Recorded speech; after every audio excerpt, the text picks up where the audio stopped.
우리는 지나간 과거를 돌이키거나 바꿀 수가 없습니다.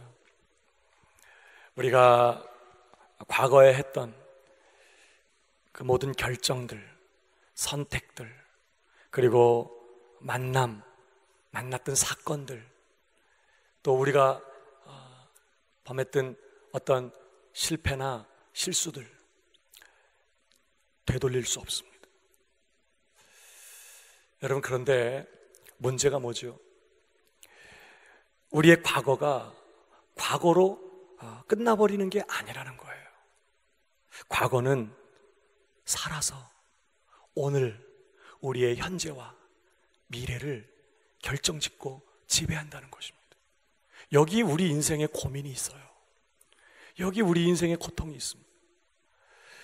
과거에 뿌린 씨앗의 열매를 오늘과 내일 우리는 처절하게 거두고 맛보며 살아가야 한다는 거예요. 어떤 사람들은 과거에 했던 올바른 결정과 선택 때문에 오늘과 내일 복되고 아름다운 삶의 열매를 거두는 사람들이 있습니다. 그러나 반대로 어떤 분들은요, 과거 한순간의 잘못된 결정과 선택 때문에 평생을 후회와 눈물로 지내야 하는 분들도 있습니다.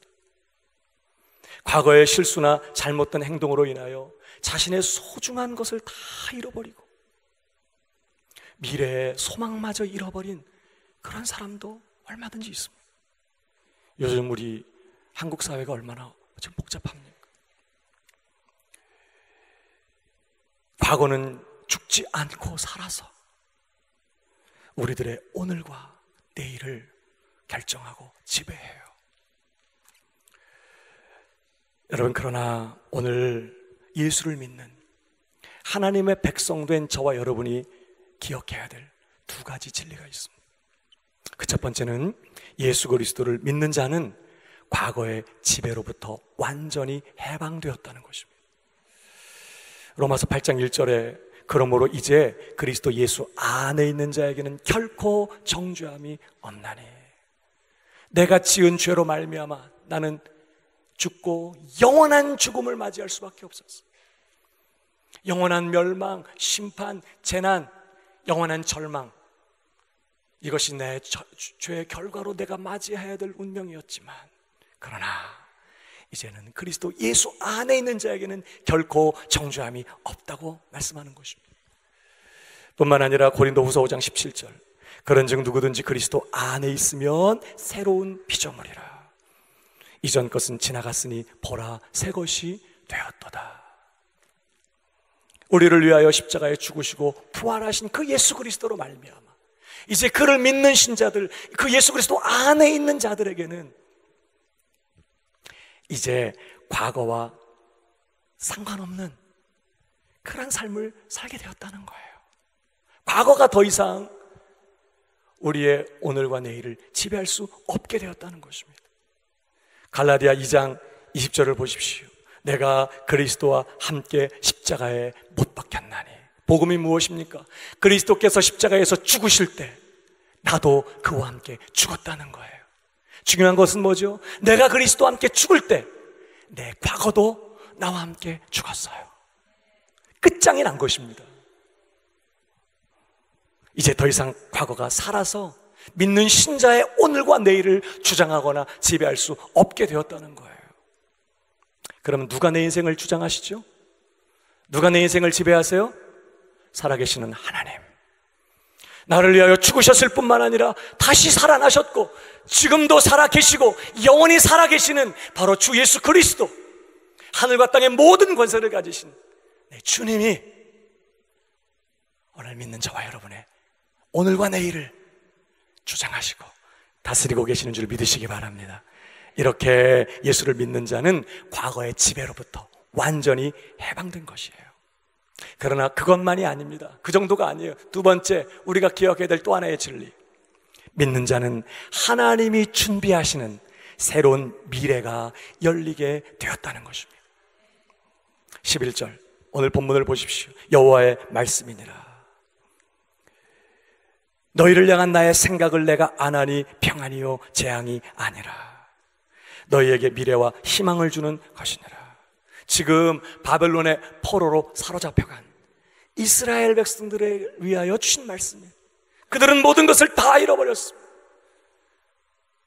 강대국의 포로로 사로잡혀간 그들에게 무슨 소망이 있었겠어요? 근데 하나님께서 그들에게 오늘 말씀하세요. 너희를 향한 나의 생각을 내가 하나니 재앙이 아니다, 평안이다. 너희 장래에 소망을 주려 하는 것이다. 나는 너희들에게 축복의 미래를 열어주기를 원한다.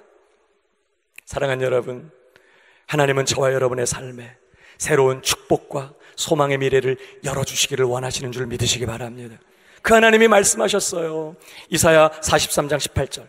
너희는 이전 일을 기억하지 말며 옛적 일을 생각하지 말라. 그 다음 절 다 같이 시작. 보라, 내가 새 일을 행하리니 이제 나타내. 아멘이십니까? 하나님은 저와 여러분의 삶에 새 일을 행하시겠다고 작정하셨습니다.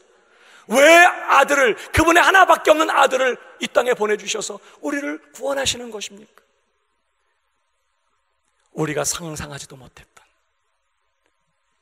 복된 미래를 우리 앞에 펼쳐내기 위하여 하나님은 그 일을 행하시는 것이죠. 하나님은 영광스럽고 복된 축복의 미래를 저와 여러분 앞에 펼쳐내기를 원하시는 거예요. 사랑하는 여러분, 그러므로 예수 그리스도를 믿는 신자들은 과거에 묶이고 과거에 지배를 받는 것이 아니라 내 인생 가운데 새해를 행하실 그 선하신 하나님이요, 바다에 길을 만드시고 사막에 강이 흘러가게 하시는 그 전능하신 창조주 하나님, 그 하나님으로 인하여 새로운 미래가, 복된 내일이 활짝 열리게 된 줄 믿으시기 바랍니다. 이걸 우리가 꼭 기억해야 돼요. 그래서 하나님이 저와 여러분에게 요구하시는 것이 있어요. 내가 너희들에게 새로운 미래를 열어주겠다. 너희들이 상상하지도 못했던 축복의 내일을 내 마음속에 계획하고 작정하고 있는 그 미래를 너희 앞에 펼쳐내겠다.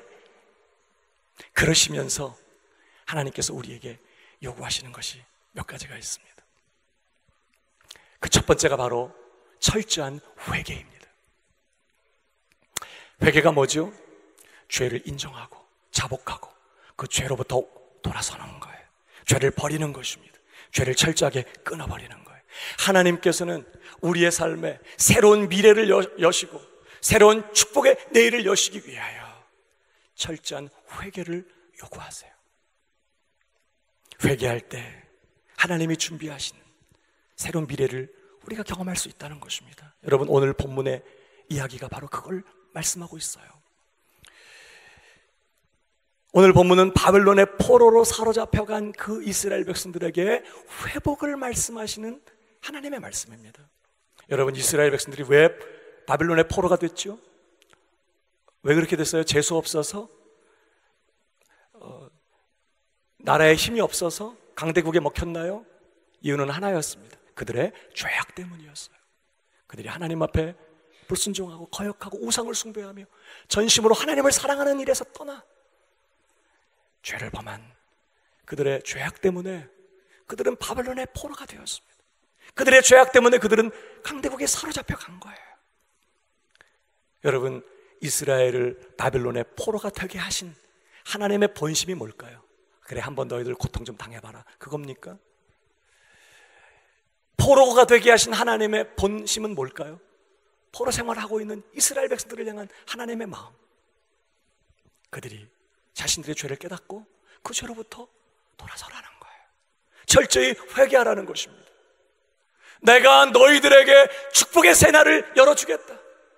나는 너희들에게 재앙을 내리는 것이 내 본심이 아니다. 나는 너에게 소망을 주려고 하고 너에게 평강을 주려고 하고 너에게 복된 내일을 열어주기를 원한다.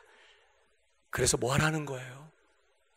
바벨론 포로 생활하면서 그저 시간이나 때우고 있으라는 게 아닌 것이, 철저하게 돌아서라는 거죠. 회개하라는 것이. 그래서 여러분, 다니엘서 9장을 보면요, 다니엘이 예레미야의 서책으로 말미암아 바벨론 포로 생활이 70년 만에 마치겠다고 한 내용을 다리오 왕 원년에 그가 깨닫게 됩니다. 우리 예레미야 서를 읽다가, 그리고 따져보니까 그 시간이 거의 다 된 거예요. 그래서 다니엘이 뭐 했죠? 이제 D-Day 그러면서 이렇게 날짜가 그냥 세고 기다렸죠? 뭐 했어요? 이제 곧 이 포로 생활이 끝나겠다고 하신 하나님의 약속의 말씀을 깨닫자 그가 금식하며 베옷을 입고 죄를 덮어쓰고 그리고 하나님 앞에 회개하기를 시작해요. 하나님, 나와 우리 조상들이, 우리 아비집이 하나님 앞에 죄를 범했습니다. 우리가 이 일을 당한 것은 우리의 죄악 때문이었습니다.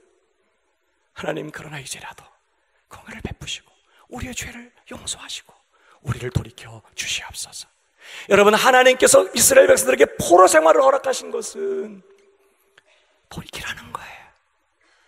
그 죄의 결과가 얼마나 끔찍한 것인지를 깨닫고 다시 하나님께로 돌아오라는 것이죠. 철저한 회개하라는 거예요. 이것이 하나님의 마음이었습니다.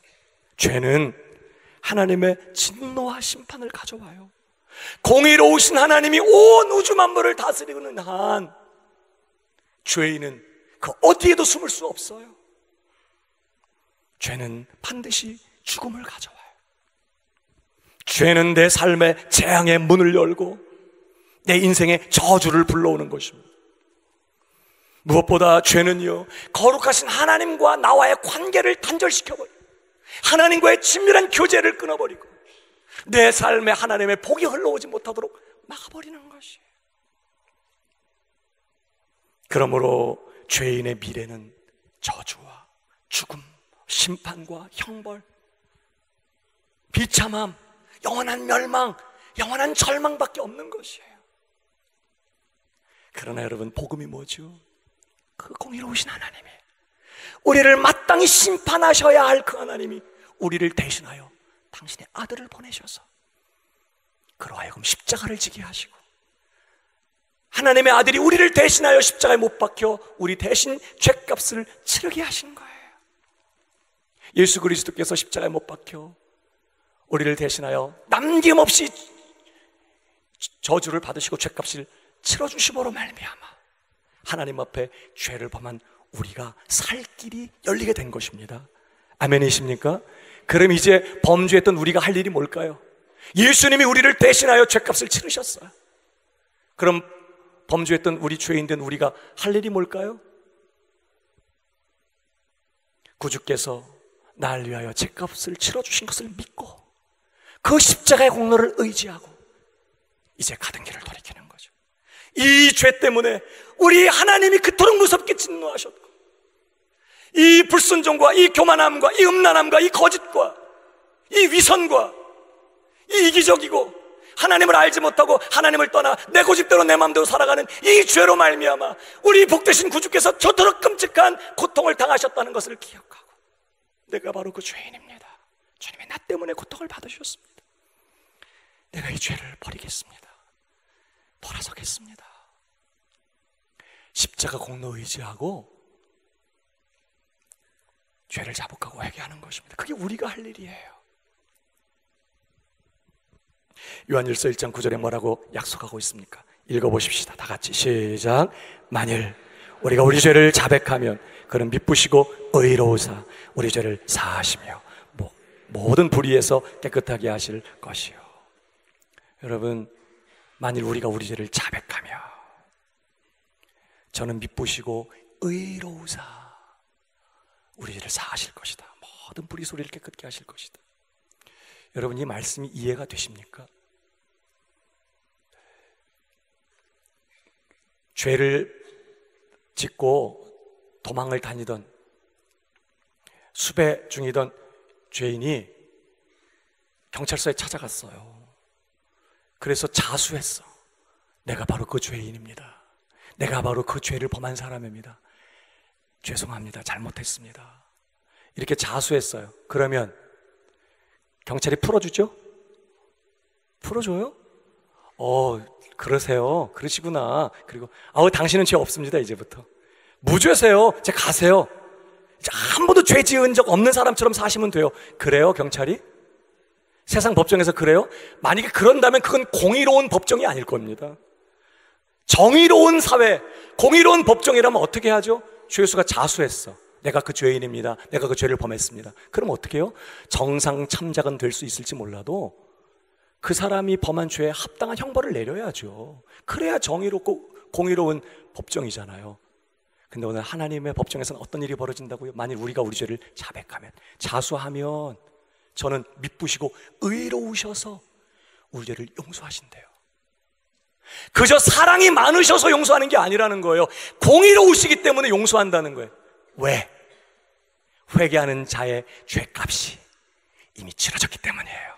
아멘이십니까? 2000년 전 하나님의 아들이 십자가에 못 박혀 신음하실 때, 하나님의 아들이 그 십자가에 못 박혀 고통당하실 때, 바로 그 십자가 위에서 저와 여러분의 모든 죄값이 남김없이 지불되고 치러진 것입니다. 아멘이십니까? 그렇기 때문에 주님, 내가 잘못했습니다. 내 죄 때문에 주님이 죽으셨습니다. 내가 죄인입니다. 내가 범죄한 바로 그 죄인입니다. 그럴 때, 그래 너구나, 걱정하지 마. 바로 네 죄가 2000년 전에 치러진 거야. 그래서 의로우신 하나님이 합법적으로 우리의 죄를 용서하실 수 있게 됐다 이 말이에요. 남김없이 죄값이 치러졌어. 예수 그리스도 안에서. 역대하 7장 14절을 보십시오. 구약 성경이든 신약 성경이든요, 그 중심에 예수 그리스도를 기억하고 읽어야 돼요. 자, 읽어보십시다. 같이 시작.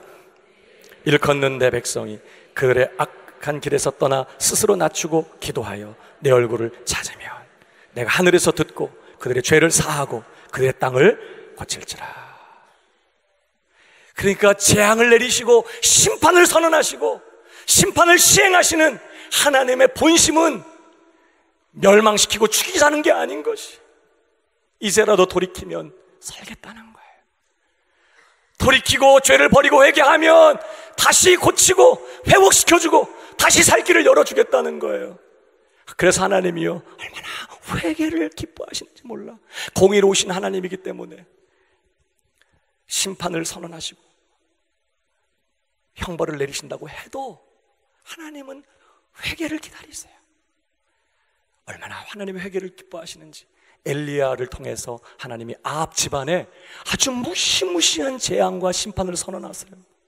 그 이세벨과 아합 때문에 북이스라엘이 완전히 우상숭배에 묶였거든요. 거기다가 나봇이 조상적부터 물려받은 기업, 하나님이 주신 기업의 땅을 팔지 말라고 한 그 말씀 지키기 위하여 그 아합이 그 네 포도원 팔라고 그랬거든요. 나물밭 만들겠다고. 자기 땅 많으면서 나봇이 팔지 않아요. 결국 아주 억울하게 의로운 나봇을 죽이고 그 포도원을 빼앗아요. 이런 악한 일로 인해서 하나님이 아합 집안에 아주 무서운 심판을 선언하시죠. 근데 놀라운 건요, 그 심판의 말을 듣고 아합이 보인 반응이었어요. 역대상 21장 27절. 아합이 이 모든 말씀을 들을 때에 그의 옷을 찢고 굵은 배로 몸을 동이고 금식하고 굵은 배에 누우며 또 풀이 죽어 다니더라. 뭐 한 거예요, 아합이? 뭐 했어요? 회개했어요. 아이고 하나님 잘못했습니다. 아이 하나님 용서해 주세요. 그가 회개했습니다. 그러자 그 다음 절, 여호와의 말씀이 디셉 사람 엘리야에게 임하여 이르시되 아합이 내 앞에서 겸비함을 네가 보느냐? 하나님이 너무 기뻐서 엘리야한테 아합을 자랑하고 있어. 그가 내 앞에서 겸비함으로 내가 재앙을 저의 시대에는 내리지 아니하겠다. 이게 하나님이세요. 아합 같은 사람도요, 하나님 앞에 회개하니까 하나님께서 살 길을 열어주시고 재앙을 거두시더라는 거예요. 사랑하는 여러분, 회개하면 살 길이 열리는 줄 믿으시기 바랍니다. 우리가 진심으로 죄를 버리고 그 죄로부터 돌아서면, 이 죄가 그렇게 하나님을 아프게 한 거였군요. 이 죄 때문에 하나님의 아들이 끔찍한 고통을 받으신 거군요. 하나님, 이제 내가 이 삶 살지 않겠습니다. 내가 이 죄를 버리겠습니다. 여기서부터 떠나겠습니다. 우리가 범한 죄를 자복하고 회개하면 하나님께서 용서하시고 다시 소망과 축복의 미래를 열어주시겠다고 오늘 말씀하고 계시는 것이죠. 우리를 위하여 죄값을 치러주신 예수 그리스도 때문에 오늘도 우리를 용서하시며 오늘도 우리를 다시 받으시고 우리의 앞날에 새로운 축복의 미래를 열어주시기를 원하시는 그 하나님으로 인하여 우리가 전심으로 죄에게서 돌이키고 회개하면 살 길이 열리고 하나님께서 작정하신 축복의 미래가 열리게 되는 것을 믿으시기 바랍니다. 그래서 사도행전 3장 26절에 뭐라고 말씀해요? 하나님이 그 종을 세워 예수 그리스도를 세워 복 주시려고 그 다음에 너희에게 먼저 보내사 너희로 하여금 돌이켜 각각 그 악함을 버리게 하셨느니라. 예수를 보내셨으니 너희 모든 죄값을 그분이 다 담당하게 하셨으니 이제 너희는 그 악함을 버리고 그 악함에서 돌이켜 회개하라, 이렇게 말씀하고 있는 것이죠.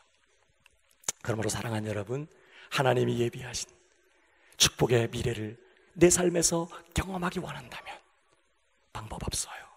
철저하게 죄를 회개하는 것입니다. 죄를 버리는 거예요. 사랑하는 여러분, 여러분의 삶에 철저한 회개 역사가 일어나게 되기를 주님의 이름으로 축복합니다. 사람들은 회개하라고 그러면 기분 나빠요.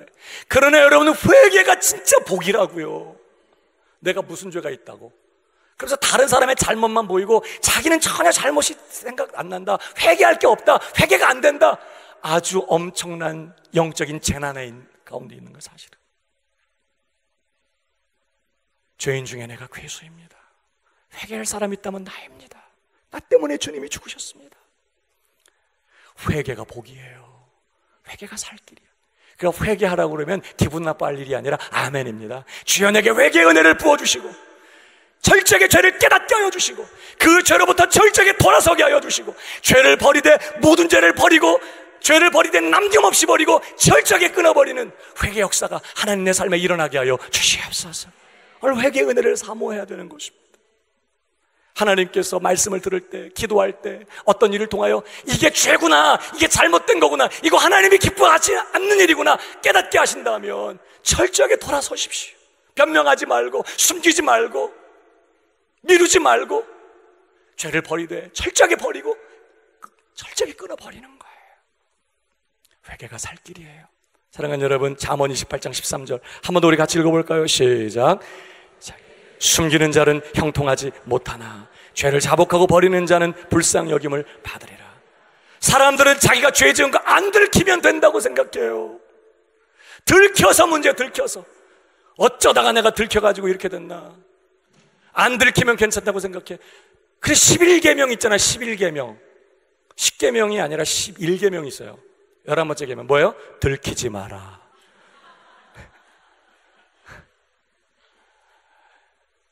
그러나 여러분, 사람들에게 안 들켰다고 괜찮은 거 아닙니다. 하나님은 다 아세요. 하나님은 그 죄를 문제 삼고 있어요. 이미 죄값은 치러졌어요. 그러나 내가 아직도 그 죄를 붙들고 있다면 하나님과 교제할 수 없어. 하나님의 복이 내 삶에 흘러올 수 없어. 하나님이 지금 꿈꾸고 계시는 내 삶에 펼쳐내기를 원하시는 그 복된 미래를 경험할 수 없어. 숨기는 자는, 죄를 숨기는 자는 형통치 못하나 죄를 자복하고 인정하고 버리는 사람은 하나님의 불쌍히 여김을 받을 것이다. 옆 사람에게 축복하시기 바랍니다. 회개가 축복입니다. 한 번 더 회개가 살 길이에요. 그러므로 사랑하는 여러분, 여러분의 가정이 잘 되기 원한다면 가정 안에 회개 역사가 일어나야 될 줄로 믿습니다. 우리 교회가 다시 영적인 회복과 부흥 역사를 경험하기 원한다면 우리 안에 철저한 회개의 은혜가 강수와 같이 흘러가야 되는 것이에요. 회개가 일어나야 합니다. 하나님, 오늘 예배를 마치기 전에 우리 심령의 회개의 은혜를 부어 주시옵소서. 두 번째, 축복의 미래를 여시며 우리 삶의 새 일을 행하시기를 원하시는 하나님은 그래서 또 한 가지를 우리에게 요구하세요. 그것은 바로 순종입니다. 하나님께 대한 철저한 순종. 순종할 때 축복의 미래가 열리게 된다는 것입니다. 사랑하는 여러분, 하나님의 마음을 오해하지 마요. 하나님은 이미 우리를 만드실 때부터 우리가 하나님의 복을 필요로 하는 존재로 만드셨어요. 진흙 덩어리를 하나님의 형상으로 만드시되 남자와 여자로 만드시고 그들이 창조되던 그날에 복을 주시며 가라사대 사람이라. 흙덩어리가 사람 구실하려면 하나님의 복 받아야 된다는 걸 하나님은 더 잘 알고 계세요. 그 복이 있어야, 마치 자동차, 아주 고급스러운 비싼 자동차 만들어서 어디 진열장에 전시해 놓고 세워두려고 만든 거죠. 차 맨날 지나가면서 어머 저 차 좀 봐, 비싼 거야. 구경하고 그 만져보고 들여다보고 어우 큰 차네, 6명도 탈 수 있어. 여러분 그렇게 하려고 차 만들었죠? 차는 달려야 돼요. 근데 달리려면 차에 반드시 기름도 필요하고 운전자도 필요하고 여러 아프터 서비스가 필요한 거예요. 복의 우리 삶에 그런 것과 같아요. 우리 인생이 하나님의 목적을 이루며 하나님의 영광을 위해 질풍처럼 달려갈 수 있으려면 하나님의 복이 절대적으로 필요해요. 하나님이 이걸 알아요. 그래서 우리의 삶에 끊어진 복을 다시 회복시켜 주기를 원하고, 하나님 우리의 삶에 복을 주시기를 기뻐하시는 그런 분이세요. 우리가 형통하기를 바라시고 누구보다 더 잘 되기를 원하시고, 우리가 어떤 상황 어떤 형편이 있든지 함몰되고 무너지는 인생이 아니라 넉넉히 승리하고 넉넉히 감당하고 넉넉히 돌파하면서 하나님의 영광을 위해 빛난 인생을 살아가게 되기를 하나님은 너무나 원하고 계세요. 그 하나님 우리 삶에 새 날을 열어주시기 원하시고 축복의 미래를, 복된 미래를 펼쳐주시기를 원하시는 그런 하나님이십니다. 그래서 하나님이 우리에게 말씀을 주세요. 말씀. 그 일을 행하기 위하여 하나님은 반드시 말씀을 주세요. 말씀. 그러니까 하나님께서 우리에게 주신 말씀이 때로는 심판의 말씀을 경고하는 어떤 경고의 말씀, 책망의 말씀, 아니면 위로와 어떤 격려의 말씀이든 어떤 말씀이지, 말씀의 목적은 우리의 구원과 우리의 복과 우리의 유익을 위해서 주어진다는 사실을 기억해야 돼요. 그러니까 말씀은요, 이 보증수표와 같은 거예요. 이 말씀이 이렇게 두꺼운 게 얼마나 감사한지 몰라요.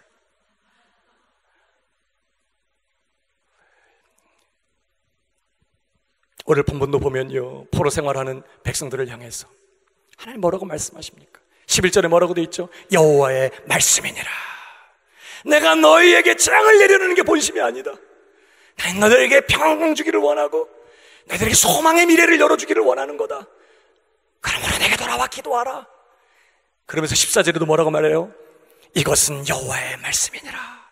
너희가 반드시 나를 만나게 될 것이고 너희를 복주며 너희의 앞에 새 날을 펼쳐내기를 원하는 나 하나님 여호와를 너희가 만나게 될 것이다. 그러면서 마지막에도 뭐라고 말해요? 이것은 여호와의 말씀이니라. 계속 여호와의 말씀이니라, 여호와의 말씀이니라, 여호와의 말씀이니라. 이게 뭐예요? 하나님의 말씀을 들으라는 거예요. 하나님의 말씀을 듣고 그 말씀을 따라 순종하라는 것입니다. 살 길은 하나님의 말씀을 듣고 그 말씀에 순종하는 거예요. 신명기서 28장을 보십시오. 네가 네 하나님 여호와의 말씀을 삼가 듣고 내가 오늘 네게 명령하는 그의 모든 명령을 지켜 행하면 네 하나님 여호와께서 너를 세계 모든 민족 위에 뛰어나게 하실 것이라. 가장 작고 비천한 자라도 하나님을 존중히 여기며 그 하나님의 말씀을 귀히 여기며 그 말씀을 가슴에 새기고 그 말씀을 따라 순종하면 하나님께서 아주 가장 낮고 비천한 인생도 세계 모든 민족 위에 뛰어난 존재가 되게 하시겠다고 하나님께서 약속하고 있어요. 세계적인 축복자들이 되시기를 주님의 이름으로 축원합니다. 여러분, 그래서 계속 보세요. 네가 네 하나님 여호와의 말씀을 청종하면 이 모든 복이 내게 임하며 내게 이르리니 성읍에서도 복을 받고 들에서도 복을 받고 복을 받을 것이며 장소와 상황과 형편에 상관없는 하나님의 복이 쏟아부어지겠다는 거예요. 네 몸의 자녀와 네 토지의 소산과 네 짐승의 새끼와 소와 양의 새끼가 복을 받을 것이며 네 광주리와 떡반죽 그릇이 복을 받을 것이며. 아멘이 없는 것은 집에 떡반죽 그릇이 없기 때문인가요? 우리 집엔 광주리가 없어요. 구약시대 배경으로 읽어야 되는 거죠. 네가 들어와도 복을 받고 나가도 복을 받을 것이니라. 뭐 하면? 하나님께 순종하면, 그 하나님의 말씀을 존중히 여기고 그 하나님의 말씀에 자신의 인생을 걸고 그 하나님의 말씀을 청종하며 순종할 때 이런 복을 너가 받게 될 것이다. 7절 여호와께서 너를 대적하기 위하여 일어난 적군들을 네 앞에서 패하게 하시리라. 그들이 한 길로 너를 치러 들어왔으나 네 앞에서 7길로 도망하리라. 여호와께서 명령하사 내 창고와 내 손으로 하는 모든 일에 복을 내리시고 네 하나님 여호와께서 내게 주시는 땅에서 내게 복을 주실 것이며 여호와께서 내게 맹세하신 대로 너를 세워 자기의 성민이 되게 하시리니 이는 네가 네 하나님 여호와의 명령을 지켜 그 길로 행할 것임이니라. 10절 다 같이 시작. 땅의 모든 백성이 여호와의 이름이 너를 위하여 불리는 것을 보고 너를 두려워하리라. 사랑하는 여러분, 하나님께서 주신 말씀, 내게 주신 말씀인 줄 알고 내게 복을 주시기 위하여 나를 구원하시며 나를 복되게 하시며 내게 유익을 주시기 위하여 주신 말씀인 줄 믿고 이해가 안 돼도 그렇게 할 수 없는 형편일지라도 하나님의 은혜를 구하며 순종하면 하나님께서 예비하신, 하나님께서 주시려고 하시는 그 축복의 미래가 활짝 열리게 되는 줄 믿으시기 바랍니다. 여러분, 그래서요 이스라엘 백성들이 가나안 땅에 들어가서 그 하나님이 약속하신 그 기업의 땅을 약속으로만 갖지 않고 직접 이제 자기들이 들어가서 차지하잖아요. 하나님께서 주시려는 그 젖과 꿀이는 약속의 땅을 차지하기 때에 그들이 어떻게 그 땅을 정복한지 아십니까? 순종이었습니다. 그리고 그 순종을 하나님은요 40년간 광야 생활을 통해 훈련시키세요. 그러니까 광야 생활은 뭐 하는 거냐? 그저 하나님이 말씀하시면 무조건 아멘입니다. 이거 하나 가르치기 위해서 40년이 필요했어요. 그저 그들이 하나님 믿지 못하고 불신앙한 것 때문에 형벌로 40년을 방황한 게 아니라 그런 의미가 아니라 사실은 가나안 땅을 축복의 땅으로 차지할 수 있기 위해서 하나님은요 실력을 기르는 거예요. 가데스 바네아에서 보니까 믿음이 없어. 하나님 말씀에 순종을 못해. 40년 동안 옛사람을 죽이세요. 그리고 광야에서 태어난 이새들이 가나안 땅에 들어가게 되는데 그곳에서 그들이 철저하게 훈련받았던 게 뭐냐? 순종. 그래서 여러분, 먹는 것부터 매일같이 만나가 내리는데 어떻게 내려요? 하루에 먹을 양만 거두라는 거예요. 어마어마하게 많이 깔렸어요. 그러면 큰 광주리 가져가서 일주일치 거두어다가 집에 넣어놓고 먹으면 편하지 않을까? 근데 하나님께서 매일 아침마다 빈 그릇 들고 오늘도 하나님이 주시겠지 믿고 매일 아침마다 나가서 광야에서 만나를 거두게 하셨어요. 하루하루를 하나님이 말씀하신 그 말씀에 순종하는 것을 훈련시키셨어요.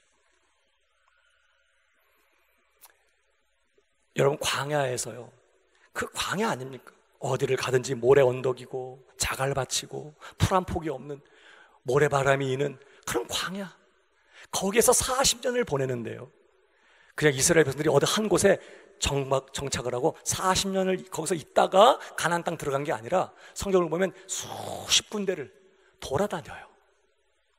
여기에 갔다가 또 저쪽 광야로 갔다가 이쪽 광야로 왔다가 또 뒷광야로 갔다가 앞광야로 갔다가 광야.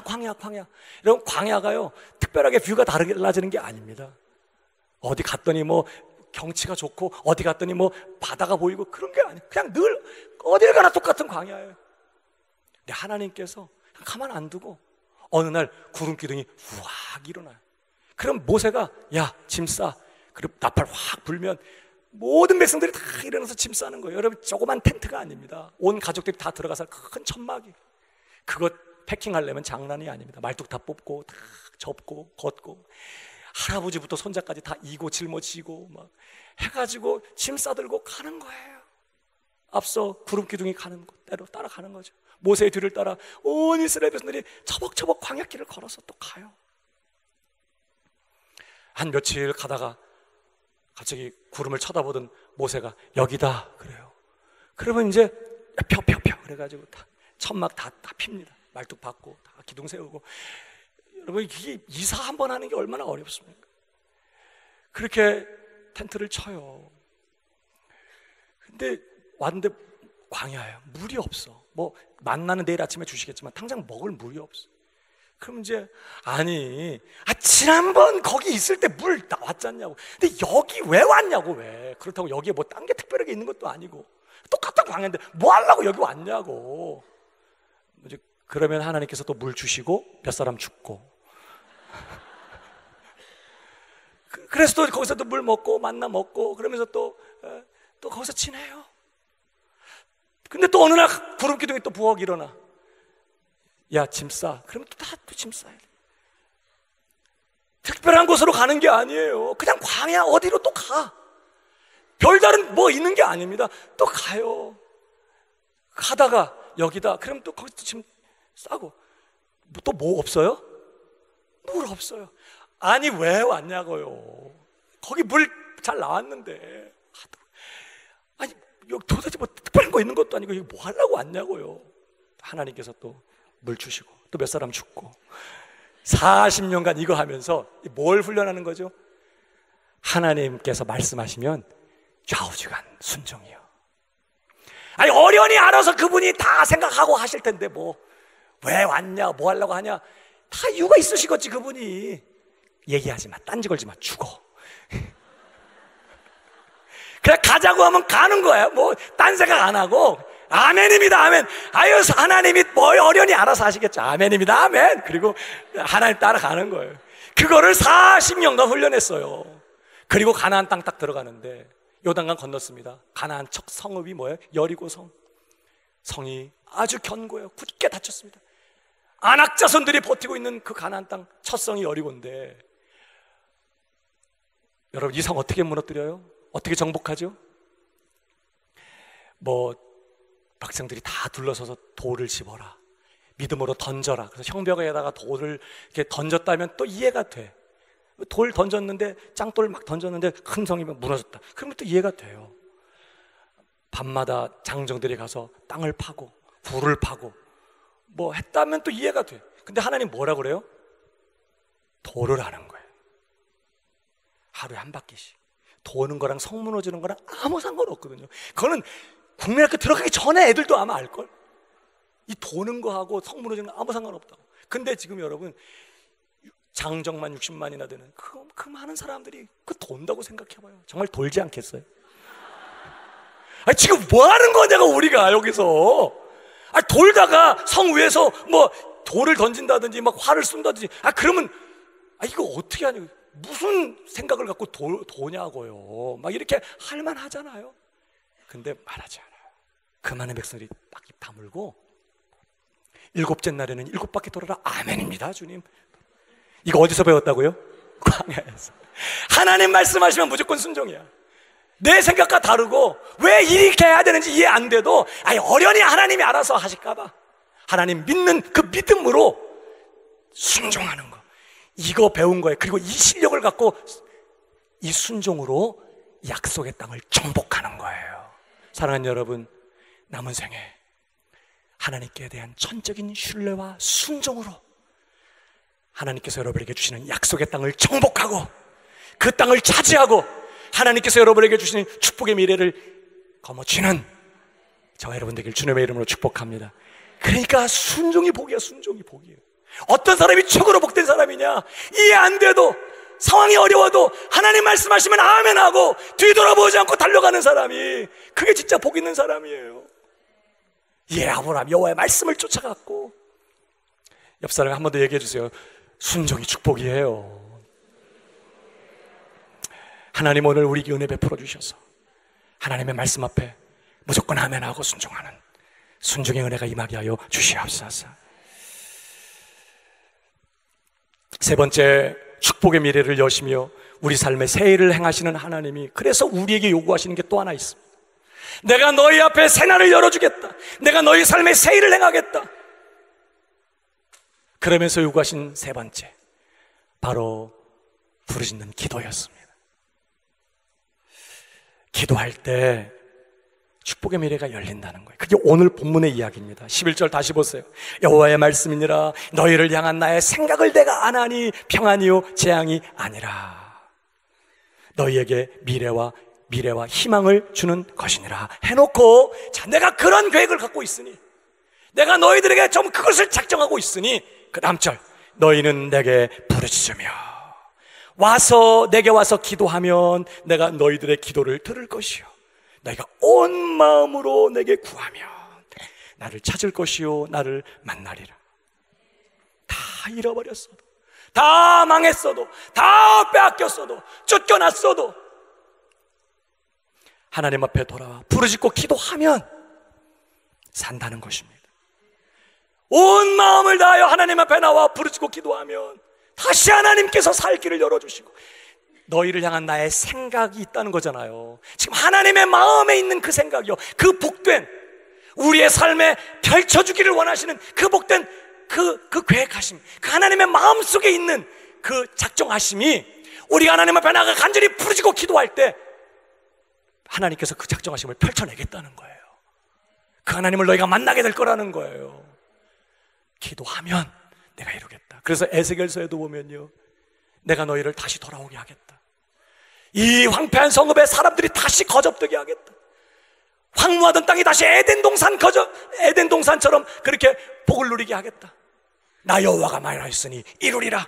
바벨론에서 반드시 포로가 돌아오고 회복될 것에 대해서 하나님이 말씀하세요. 나 여호와가 말하였으니 이루리라 해놓고 바로 뭐라고 말씀하신지 아십니까? 그래도 내 백성이 이와 같이 자기들에게 이루어 주기를 내게 구하여야 할지라. 기도해야 된다는 거예요. 기도하면 하나님께서 그 마음에 작정하셨던 그 복된 미래를 우리의 앞에 펼쳐내시겠다고 말씀하고 계시는 것입니다.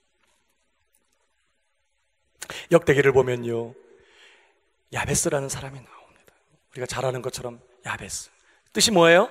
야베스의 뜻이 고통입니다. 고통. 이름이 고통, 송고통씨.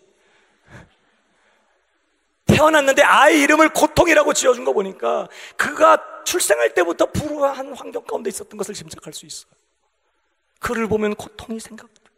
주변의 사람들이 부담스러워. 그런 야베스가. 그런데요, 그 야베스가 하나님 앞에 기도할 때 하나님, 나로 환난을 벗어나 근심이 없게 하옵소서 이렇게 한 걸 보면 그의 삶도, 이름만 그런 게 아니라 정말 그의 삶도 많은 환난과 정말 돌파하고 넘어갈 수 없는 근심의 제목들이 많이 있었던 것을 우리가 짐작할 수 있습니다. 그런데요, 성경이 뭐라고 얘기하죠? 역대상 4장 10절을 보세요.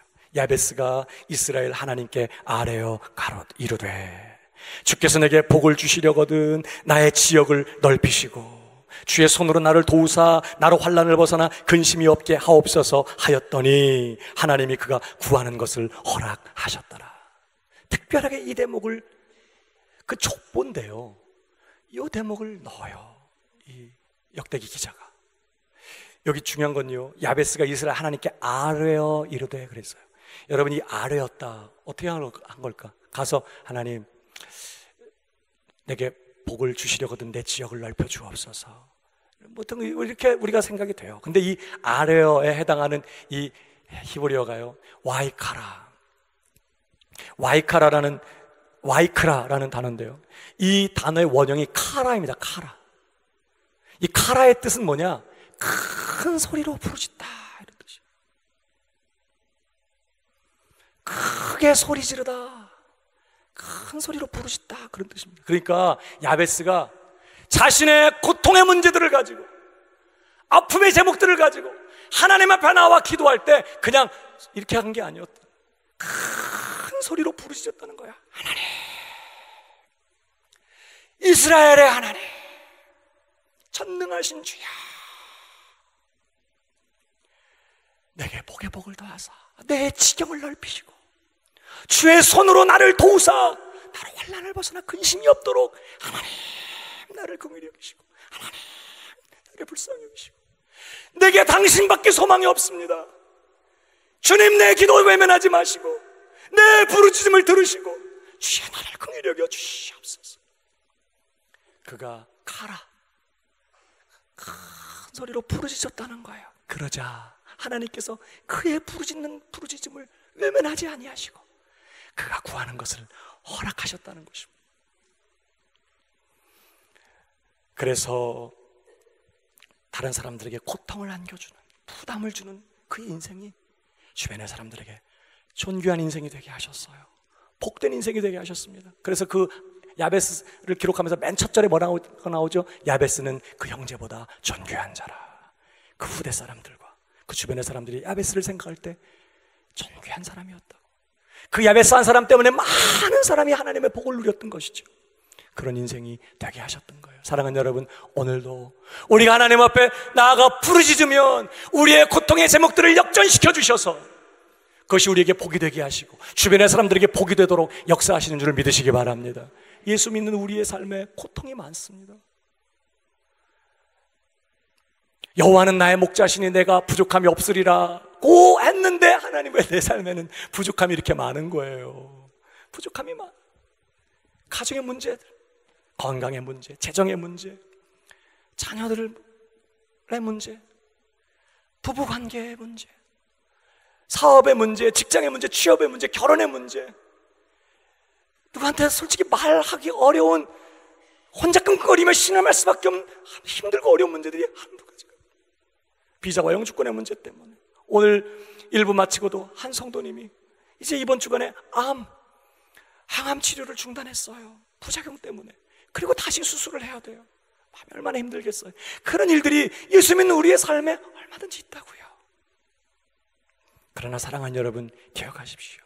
그 문제를 그저 숙명처럼 끌어안고 그 고통 속에 그저 이게 내 운명이지 뭐, 이게 원래 신앙생활이야, 이게 인생이야, 그러면서 적응하며 살아가는 것이 아니라 하나님 기억하여 주시옵소서. 이 고통의 문제를 돌아보아 주시옵소서. 주님, 내게는 주님의 은혜가 필요하고 주님의 복주심이 필요합니다. 주님 친히 역사하여 주옵소서. 주님 친히 손을 내밀어 주시고 주님 친히 일하여 주시고 주님 친히 내 삶의 지경을 넓혀 주시고 하나님이 환난의 문제, 이 고통의 문제를 주님 맡아 주관하여 주시옵소서. 하나님 앞에 나아가 부르짖고 기도할 때 우리 삶에 그 고통을 허락하신 하나님의 복되신 작정하심이 풀어지기를 시작한다는 거예요. 그냥 문제가 해결된다 이런 뜻이 아니라, 기도했더니 그냥 문제가 해결되더라 이런 말이 아니라, 그 고통을 내 삶에 허락하신 그 하나님의 그 복되신 뜻이 있잖아요. 그 뜻이 풀어지기 시작해. 그 뜻이 펼쳐지기 시작해. 그래서 기도하면 절망은 소망이 되고 위기는 기회가 되고 내 삶에 산같이 가로놓인 그 문제들은 하나님의 살아계심을 간증하고 하나님을 영화롭게 하는 기회가 되는 줄 믿으시기 바랍니다. 환난 날에 나를 부르라, 내가 너를 건지리니 네가 나를 영화롭게 하리로다. 환난 때문에 내가 망하게 된 게 아니라 그 환난 날에 하나님을 부르며 부르짖을 때 우리는 그 환난에서 건지시고 내 삶에 여전히 역사하시는 하나님의 영광을 드러내는 그런 복된 인생이 되겠다는 거예요.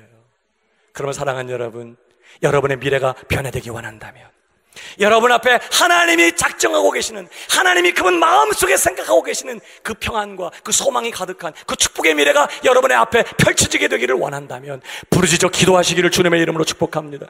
하나님은 다 준비해놓고 와서 부르짖으라는 거예요. 내게 구하라는 것입니다. 구하는 자마다 얻을 것이고 구하는 자마다 찾을 것이고 구하는 자에게 좋은 것을 주시지 않겠느냐. 구하면 주시겠다는 거예요. 근데 구해야 말이지. 냉장고에 먹을 것 좀 있다고, 은행에 잔고 좀 있다고, 자식들이 속 안 썩인다고, 하는 사업이 그저 잘 되고 있다고, 몸 건강하다고, 아무 문제 없는 것처럼 하나님을 찾지 않아요. 이 땅의 교회들이 이렇게 영적으로 쇠퇴하고 주의 백성들이 이렇게 영적으로 연약해진 가운데 있는데, 하나님은 다시 이 땅에 생기를 부으시고 성령의 바람이 몰아치게 하시고 다시 교회들마다 사도행전 역사를 주시기를 원하고 계시는데, 그래서 내게 와서 부르짖으라. 너희가 나를 찾으면 나를 만나게 될 것이다. 내가 너희에게 부흥을 주겠다. 너희들을 다시 살리고 너희를 다시 소생시키고 다시 사도행전의 역사를 경험하도록 하겠다. 근데 기도해야 말이지. 하나님을 찾아야 말이지. 사랑하는 여러분, 그냥은 아닙니다. 하나님이 우리에게 복 주시기를 작정하시고 우리의 삶의 새 미래를 열어주시기를 원하시기 때문에 우리는 기도해야 될 줄로 믿으시기 바랍니다. 부르짖어야 돼요. 아모스 5장 4절 다 같이 읽어봅니다. 시작. 이와 같이 말씀하시기를 너희는 나를 찾으라. 그리하면 살리라. 살 길은 하나님을 찾는 거예요. 하나님께 나아가 하나님 뭐 주시려면 주시고 말려면 마시고 나도 다 생각 있어요. 그런 식으로 하지 말고 모든 소망을 하나님께 걸고, 오늘 하나님이 응답해 주지 않으면 죽는 줄 알고 부르짖고 기도할 때 하나님은 그분 마음 안에 있던 그 복된 미래를 우리 삶에 펼쳐내시겠다고 말씀하세요. 말씀을 정리합니다. 하나님은 저와 여러분에게 새로운 축복의 미래를 열어주려고 하세요. 아멘이십니까? 그러나 그냥은 아닙니다. 그저 날이 바뀌고 해가 바뀐다고 해서 새 날이 되고 새해가 되는 게 아니더라고요. 그저 마음으로 우리가 결심한다고 되는 것도 아니더라고요. 세 가지 철저한 회개가 있어야 해요. 하나님께서 죄라고 말씀하시면, 양심의 가책을 통해서 이것이 잘못된 것이라고 말씀하시면 즉시로 돌이켜야 되는 것입니다. 죄를 버리되 모든 죄를 버리고 철저하게 끊어버리고 하나님의 은혜에 의지해서 돌이키는 회개가 있어야 합니다. 두 번째, 전적인 순종. 하나님이 어련히 알아서 이 말씀 주셨을까 봐 이해 안 되고 할 수 없는 상황일지라도 하나님을 신뢰하는 마음으로 살 길은 바로 이거밖에 없는 줄 알고, 하나님이 나를 복 주시려고, 살리시려고, 부흥을 주시려고 이 말씀을 주신 줄 믿고 그 말씀에 순종하는 순종이 우리에게 있어야 하는 것이죠. 무엇보다 부르짖어 기도해야 합니다. 구하는 자마다 얻을 것이고 찾는 자가 찾을 것이고 문을 두드리는 이에게 열리지, 그냥 가만히 있으면 아무것도 없다는 거예요. 성령 안에서 무시로 기도하고 새벽을 깨워 기도하고 자주자주 주님 앞에 나아가 엎드리고 부부가 함께 기도하고 가족들과 함께 기도하고 틈나는 대로 기도하고 항상 기도하고 쉬지 않고 기도하고 범사에 기도하고 계속 기도하고 막 기도하고 기도밖에 없어. 기도밖에. 10기도만 하지 말고 10기도만 하지 말고 저 하루 3번은 기도합니다. 그저 버리맡에 베개 머리를 묻으면서 그저 하나님 안녕히 주무세요, 그런 기도만 하지 말고 사생 결단하고 내 인생에 살아계신 하나님을 경험하기 원합니다. 하나님 역사하여 주옵소서. 내 인생에 살아계신 하나님을 간증하는 인생 되도록 일하여 주옵소서. 하나님을 찾으면 살리라 하셨으니 이 기도의 영이 오늘 우리 안에 충만하게 임하게 되기를 주님의 이름으로 축복합니다. 그래서 남은 생에 하나님이 약속하시는 복을 빼앗기지 않고 누리며 승리하는 인생을 사는 우리 모든 새순의 성도들 다 되기를 주님의 이름으로 축복합니다. 우리 모두